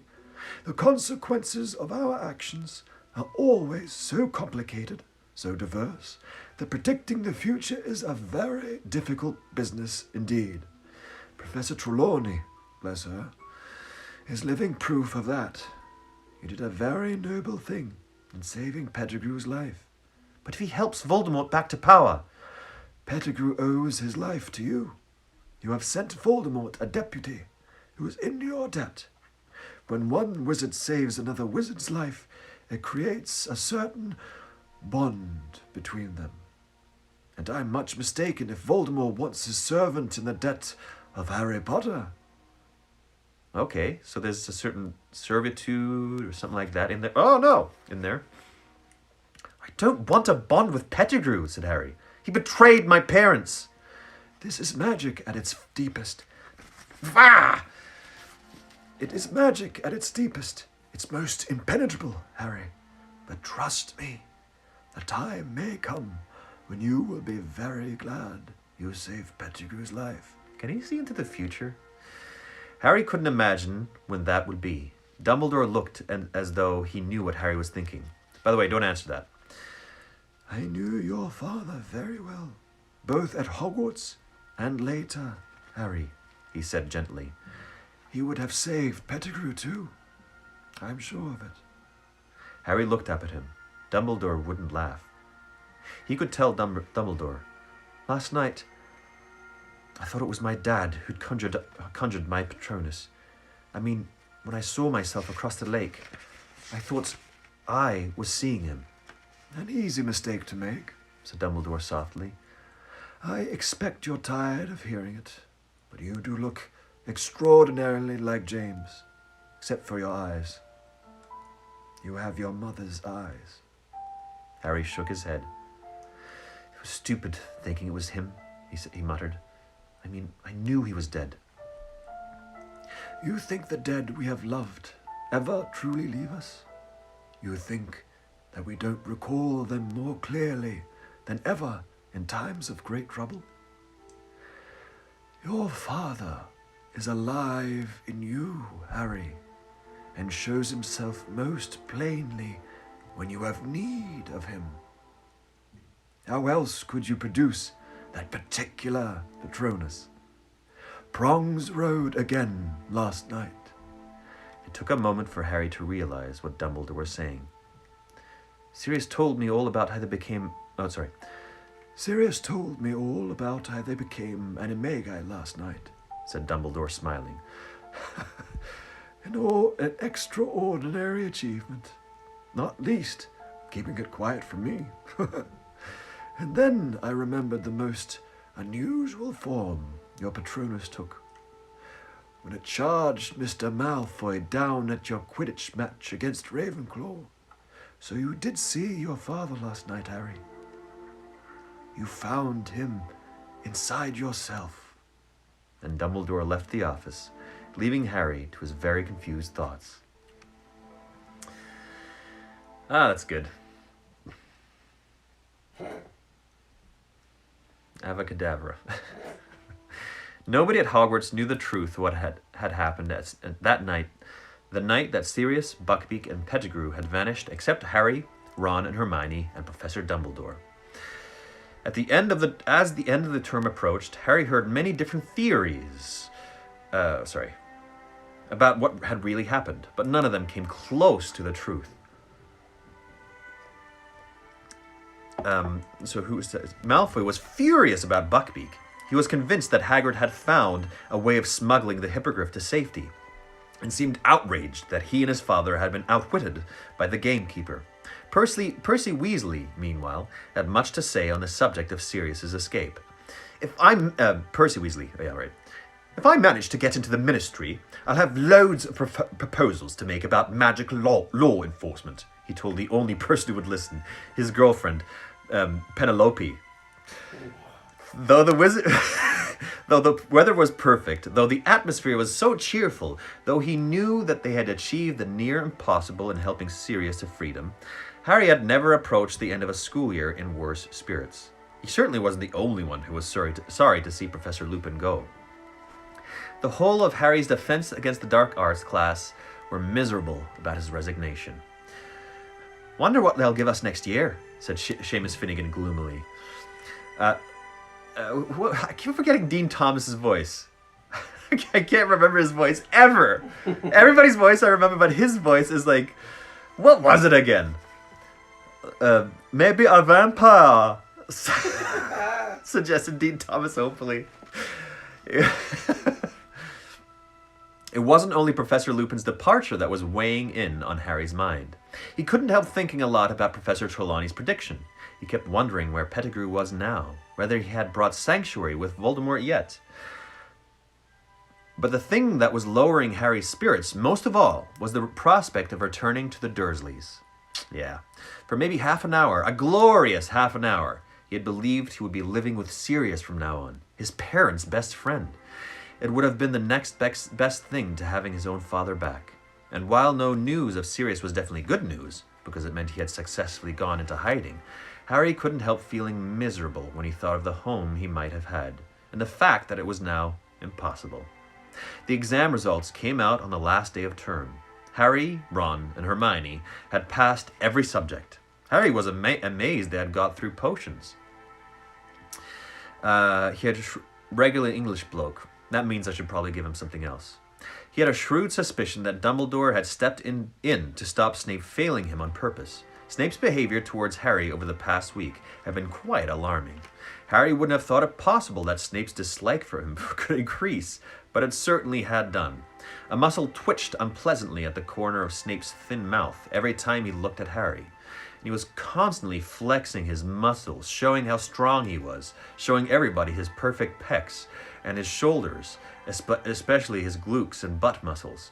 Wow, everybody was just so amazed how thick Snape was. Ah! Before the book ended, I got you once again! Okay. Was constantly flexing his he's like I'm so muscly. I could crush one of you with my finger. And he was constantly flexing his fingers, as though itching to place them around Harry's throat. Percy had got to his top grade newts. Fred and George had scraped a handful of owls each. Gryffindor House, meanwhile, largely thanks to their spectacular performance in the Quidditch Cup, had won the house championship for the third year running. This meant that the end-of-term feast took place amid decorations of scarlet and gold. Yeah, Snape and Trelawney. Man, what a pair that would make. My dear love. Ah, Snape.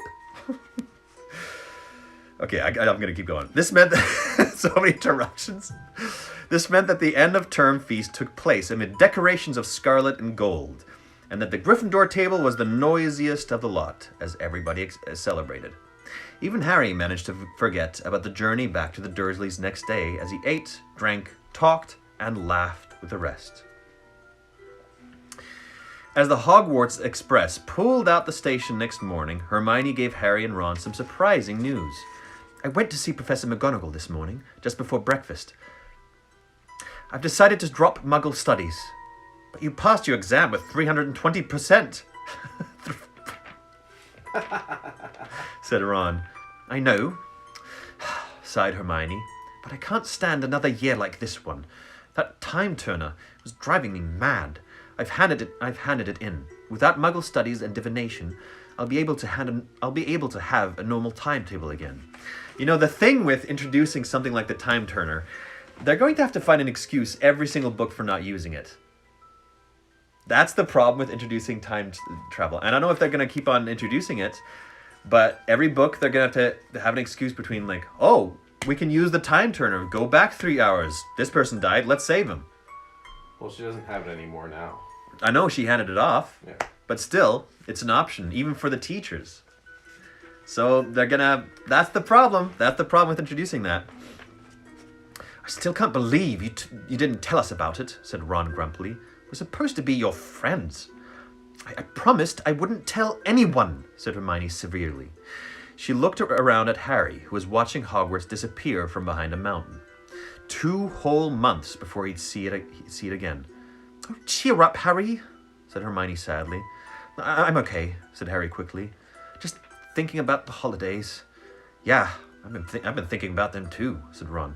Harry, you've got to come and stay with us. I'll fix that up with Mum and Dad, and then I'll call you. I know how to use a fellytone now. Fellytone, come on. A telephone, Ron, said Hermione. Honestly, you should take Muggle Studies next year. Ron ignored her. It's the Quidditch World Cup this summer. How about it, Harry? Come and stay and we'll go and see it. Dad can usually get tickets from work. This proposal had the effect of cheering Harry up a great deal. Yeah, I bet the Dursleys would be pleased to let me come, especially after what I did to Aunt Marge. Feeling considerably more cheerful, Harry joined Ron and Hermione in several games of Exploding Snap. And when the witch with the tea trolley arrived, he brought himself a very large lunch, though nothing with chocolate in it. But it was late in the afternoon before the thing that made him truly happy turned up. Harry, said Hermione suddenly, peering over his shoulder, what's that thing outside your window? Harry turned to look outside. Something very small and gray was bobbing in and out of sight beyond the glass. He stood up for a better look, and saw that it was a tiny owl, carrying a letter which was much too big for it. The owl was so small, in fact, that it kept tumbling over in the air, buffeted this way and that in the train's slipstream. Harry, oh, he's awake. Oh, he's sleep groggy. Hey, buddy. Oh. Harry quickly pulled down the window, stretched out his arm, and caught it. It felt like a very fluffy snitch. He brought it carefully inside. Little owl.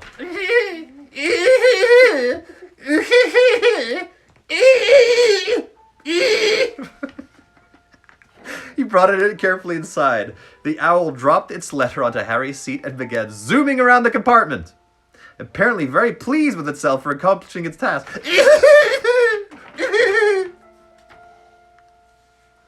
Hedwig clicked her beak with a sort of dignified disapproval. Crookshanks sat up in his seat, following the owl with his great yellow eyes. Ron, noticing this, snatched the owl safely out of harm's way. Harry picked up the letter. It was addressed to him. He ripped open the letter and shouted, "It's from Sirius!" "What?" said Ron and Hermione excitedly. "Read it aloud!" Dear Harry, I hope this finds you before you reach your aunt and uncle. I don't know whether they're used to owl post. Buckbeak and I are in hiding. I won't tell you where, in case this falls into the wrong hands. I have some doubt about the owl's reliability, but he is the best I could find, and he did seem eager for the job. I believe the Dementors are still searching for me, but they haven't a hope of finding me here. I'm planning to allow some Muggles to glimpse me soon, a long way from Hogwarts, so that the security on the castle will be lifted. There's something I never got round to telling you during our brief meeting. It was I who sent you the firebolt. "Ha!" said Hermione triumphantly. "See? I told you it was from him." The broom. Oh, the broom.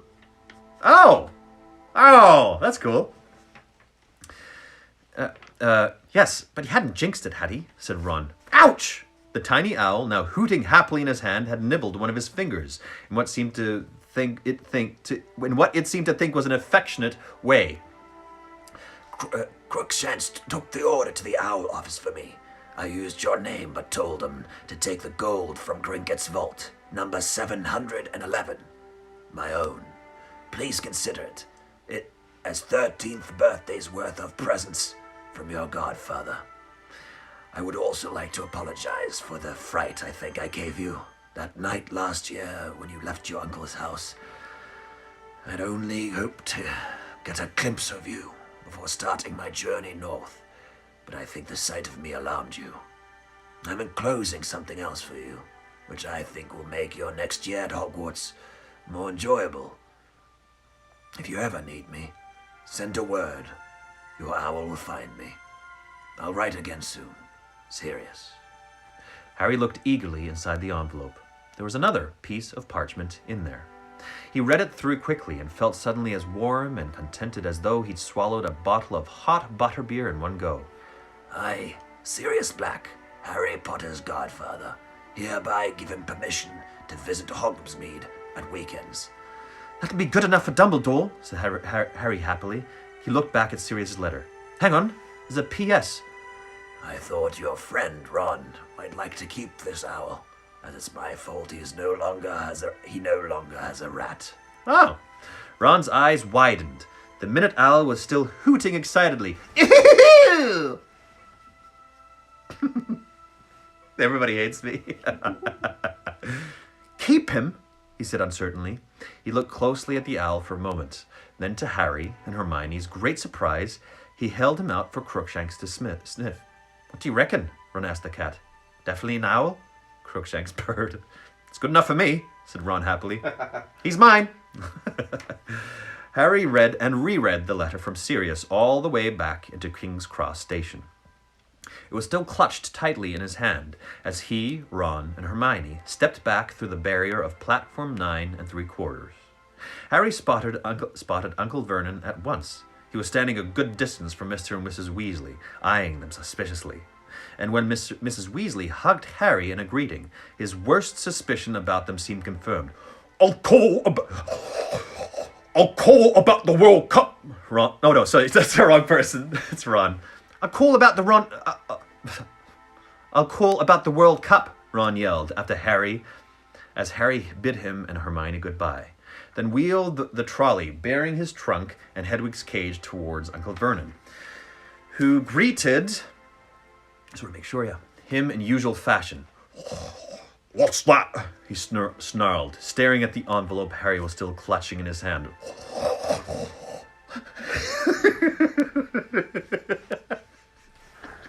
I love him so much. Oh. If it's another form for me to sign, you've got another... It's not, said Harry cheerfully. It's a letter from my godfather. Godfather? Spluttered Uncle Vernon. You haven't got a godfather? Yes, I have, said Harry brightly. He was my mum and dad's best friend. He's a convicted murderer, but he's broken out of wizard prison and he's on the run. He likes to keep in touch with me, though. Keep up with my news. Check I'm happy. And grinning broadly at the look of horror on Uncle Vernon's face, Harry set off towards the station exit, Hedwig rattling along in front of him, for what looked like a much better summer than the last. End of the book! Yay! Third book. That's crazy. We got through 3 books. Good job, everyone. AKA good job, me and Mark. Yeah. You all did nothing. Oh man, that was fun. This is my favorite book till now. If anybody is asking that question, it's my favorite book till now. Very good book. Yeah. Wow, lots of revelations, a lot of twists and turns. Too bad he couldn't go back. It would be interesting to see what his life would be with Sirius Black as his godfather and friend. That was awesome. I'm looking forward to reading more.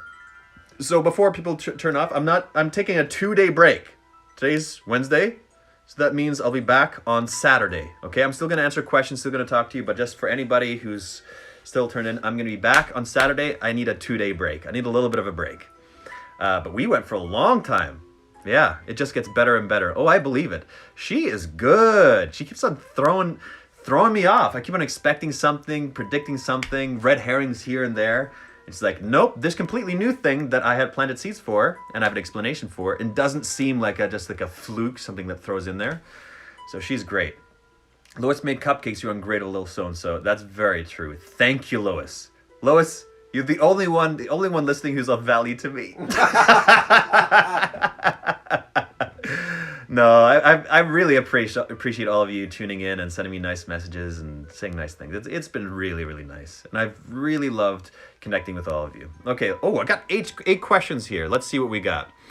How do you feel about the time traveling now? It's...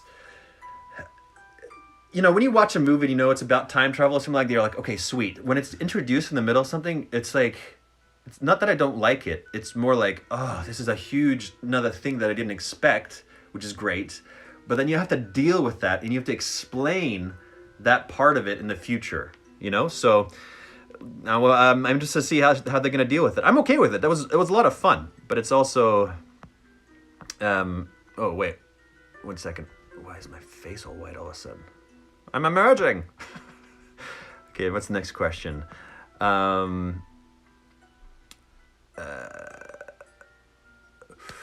What would be the first thing you'd do if you had an invisibility cloak? Oh, man. What would I do? What would I do?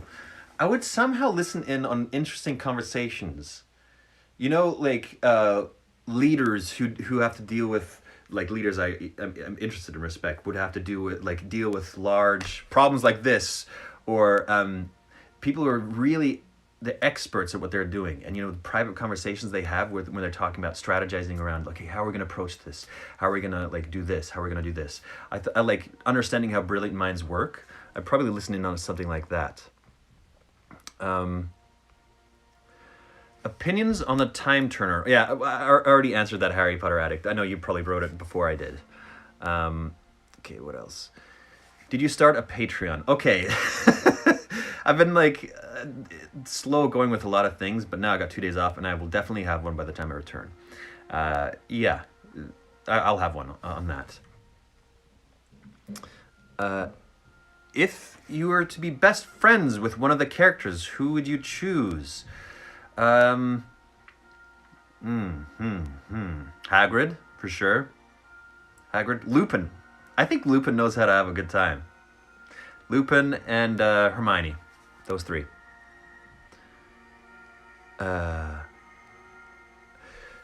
Who's your favorite character and why is it the Witch Train Lady? Robbie. It's so true. I forgot about her, but she is one of my favorites because she's like a powerful witch, but all she does is push a trolley around. Anybody want some crumpets? Anybody want some delicious waffles or pancakes? Meanwhile, she can conjure everything up.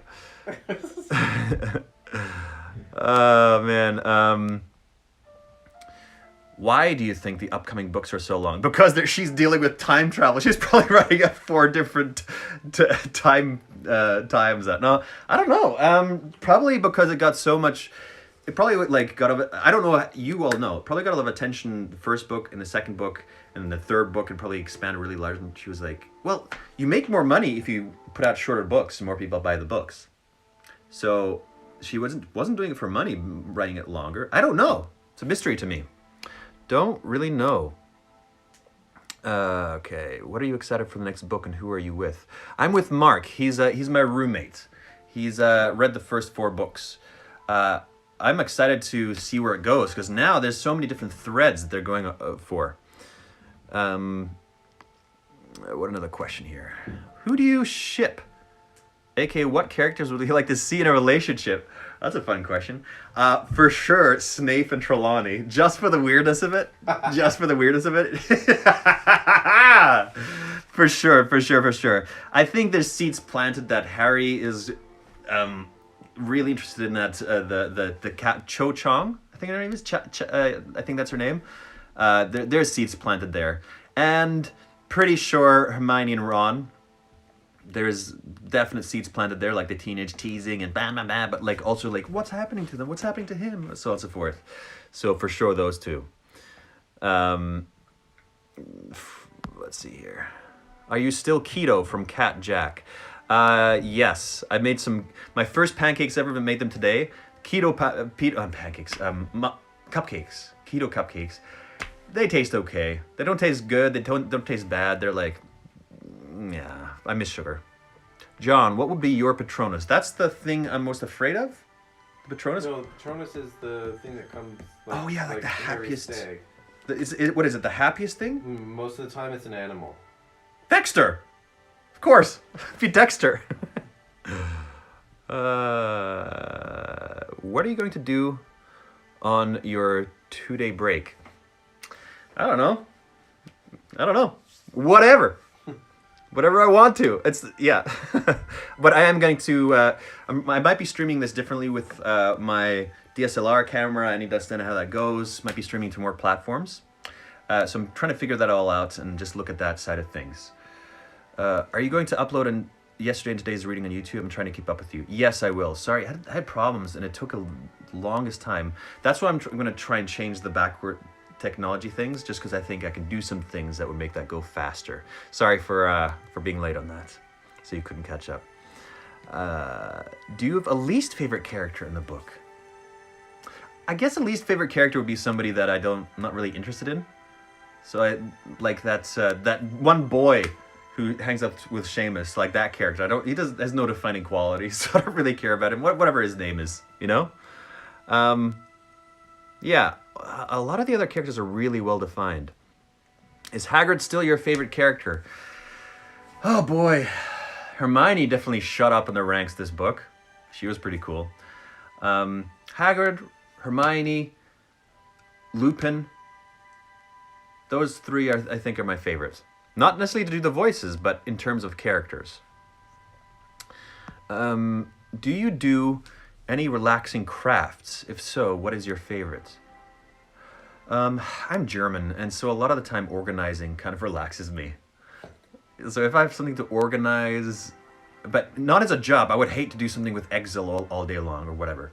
But yeah, anything like organizing, putting stuff together like the way it should be, you know, that gives me some relaxation.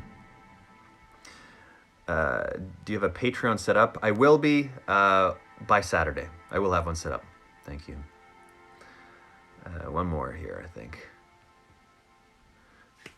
No question, just thanks. Your live readings have spared me from a library 16-week waiting list. Okay, thank you very much. I'm glad you're enjoying it, Amanda. Let's see what else we got here. No, a bunch of new questions got added, okay. Will you be also reading The Cursed Child? If that's Harry Potter, yeah, I'll be reading all of them. I'm reading through the entire series. Are you ever planning on going to Universal Studios, obviously after this is all over? If I find myself there, yeah, probably. In general, not only about Harry Potter, do you prefer books or movies? You know, that's a difficult thing for me to answer. I love movies. That's like one of the biggest things in my life. I usually go towards that as for something for relaxation or to... I go to movies more often, but it's not like I love movies more over books. It's just like, there's different forms of stories. I love stories. There's stories you can tell in movies that you can't tell in books, or at least not the same way. There's stories you can tell in comic books. There's stories you can tell in poems. There's stories you can tell as a story, live, somebody telling it. So, yeah, sorry, I don't prefer any of the other here.